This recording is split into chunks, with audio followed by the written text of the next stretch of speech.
Hello' guys, আজি প্ৰথমবাৰৰ বাবে আমি এটা বিশেষ মেলা চাব আহিছোঁ, আমাৰ তিৱাবিলাকৰ বিশেষ মেলা। আৰু সেই মেলাটোৰ বিষয়ে ময়ো ভালকৈ নাজানো, আজি গ'লে গম পাম গাইজ। আৰু লগতে মানে কি হয়, মেলাটোৰ বিষয়ে কিবা জানিব আহিছোঁ আৰু চেষ্টা কৰিম আপোনালোকক মই এই ভিডিঅ'টোৰ জৰিয়তে মানে এই মেলাটোৰ যিটো জোনবিল আগত হয়, জোনবিল মেলাৰ আগত হয়, চ' এই মেলাটোৰ বিষয়ে আপোনালোকক জনাবলৈ চেষ্টা কৰিম। তো আপোনাৰ ভিডিঅ'টো সম্পূৰ্ণ চাব আৰু যদি ভিডিঅ'টো ভাল লাগে এটা লাইক কৰি দিব। আৰু যদি আপুনি প্ৰথমবাৰৰ কাৰণে মোৰ ভিডিঅ'টো বা মোৰ চেনেলটো আহিছে, চ' চেনেলটো ছাবস্ক্ৰাইব কৰি দিব নাপাহৰিব গাইজ। ব'লক আমি এতিয়া ভিডিঅ'টো আৰম্ভ কৰোঁ। আৰু আহি ফাইনেলি আমি বীৰেন্দ্ৰক লগ পালোঁ আৰু দাদাৰ সৈতে গোটেইখিনি কাম মেইনটেনেঞ্চ কৰি আছে। চাউণ্ডটো একচুৱেলি ভালকৈ শুনা নাইকিয়া, তথাপিও দাদা কিবা এটা কওক আজি বিশেষ উৎসৱটোৰ ওপৰত, আমাৰ যিটো নিজৰে উৎসৱ হয়। আমাৰ এইটো উৎপল মেলা। আমি এই মেলাখন আজি মানে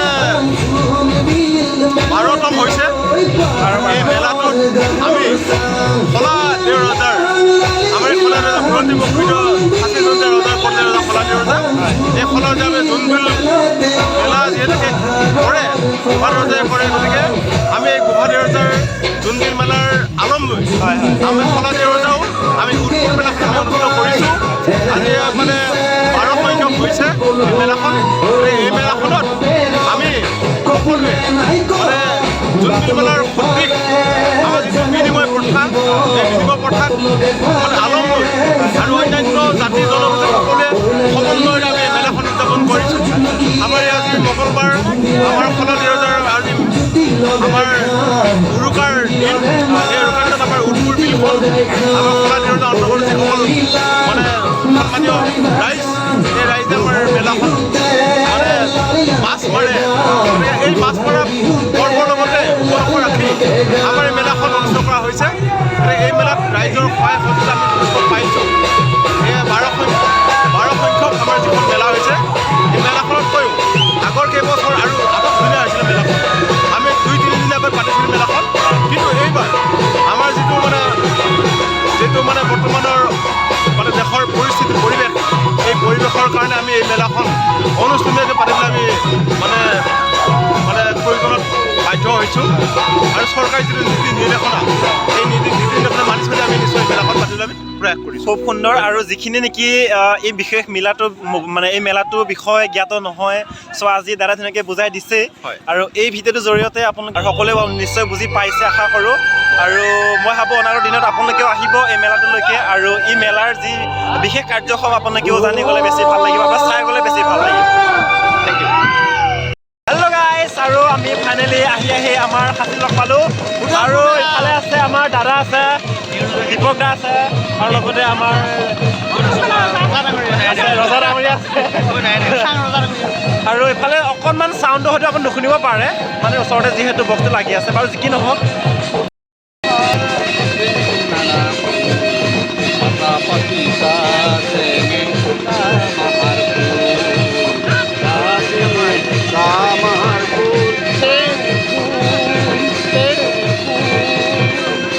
কিমান হ'ল? লুইতৰ পাৰত ফুলা আমি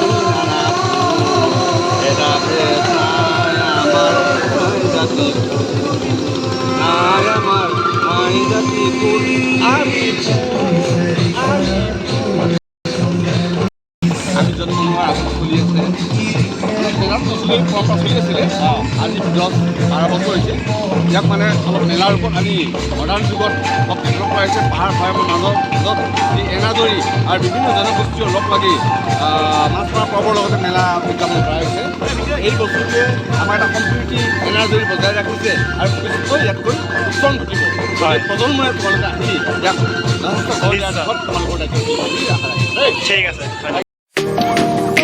আৰু আপোনালোকক আমি দেখুৱাম আমাৰ তিৱা জনগোষ্ঠীৰ কিছুমান পুৰণি চিহ্ন। চাব পাৰিব।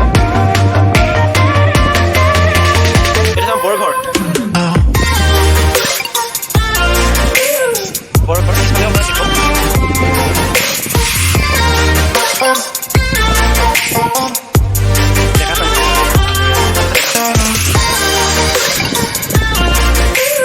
দেখাত লাগে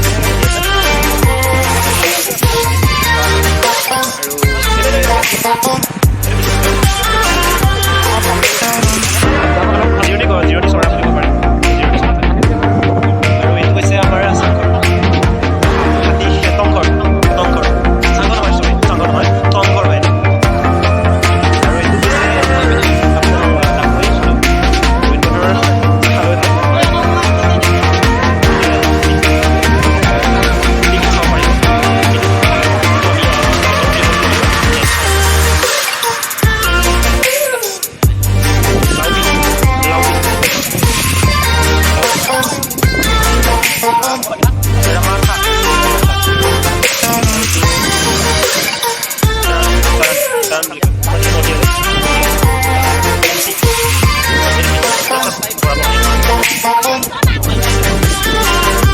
এই বিষয়টো ভালকৈ গম পোৱা নাইকিয়া বা যিখিনি আমাৰ ভৈয়াম অঞ্চলত আছে চ' ইয়াৰ বিষয়ে বিতংভাৱে অকণমান মানে বুজাই দিলে ভাল হ'ব।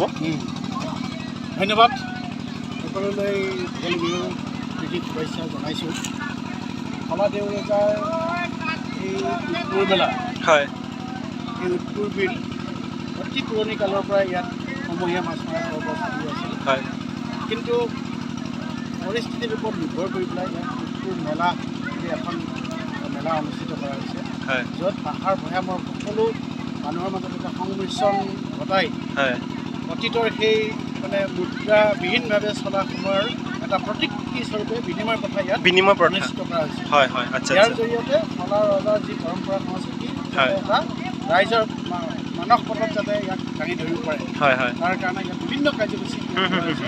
ৰাজ দৰবাৰ, সাংস্কৃতিক অনুষ্ঠান, হয় হয় এনেধৰণে ধৰক কুকুৰা যুঁজ, হয় হয় এনেধৰণে কৰি পেলাই কেইবাটাও কাৰ্যসূচী ইয়াত লোৱা হয়। হয় হয় আৰু ইয়াৰ জৰিয়তে আমি প্ৰায় আজি 12 বছৰ ভৰি দিয়াৰ লগে লগে এটা পূৰ্ণাংগ এজন সুস্থ সবল ব্যক্তি হিচাপে যেনেকৈ ক'ব পৰা যায় বাৰু, হয় হয় ঠিক তেনেধৰণে এই অনুষ্ঠানটো আজি অনুষ্ঠিত কৰা হ'ল। কিন্তু বৰ্তমান SOPৰ কাৰণে হয় যেনেধৰণে ইয়াত এটা বহল দৃষ্টিভংগীৰে কৰিব লাগিছিল, হয়। ইয়াক অনুষ্ঠিতীয়াকৈ অনুষ্ঠিত কৰিবলগীয়া হ'ল। হয় য'ত মানে এই উৎপুৰ মেলাৰ লগত সংগতি ৰাখি যিখন আমি কিতাপ মানে যুগুতাইছিলোঁ, হয় উৎপুৰ হাট নামৰ কিতাপখন, উৎপুৰ হাট সময়ৰ অভাৱত বা আমাৰ মানে প্ৰিণ্টিঙৰ মানে কিছু সময়ৰ মানে অভাৱত আমি ইয়াক মানে হয়। সময়মতে উন্মোচন কৰিব নোৱাৰিছোঁ। পৰৱৰ্তী সময়ত ইয়াক আমি এটা আনুষ্ঠানিকভাৱে হয়। উন্মোচন কৰিম।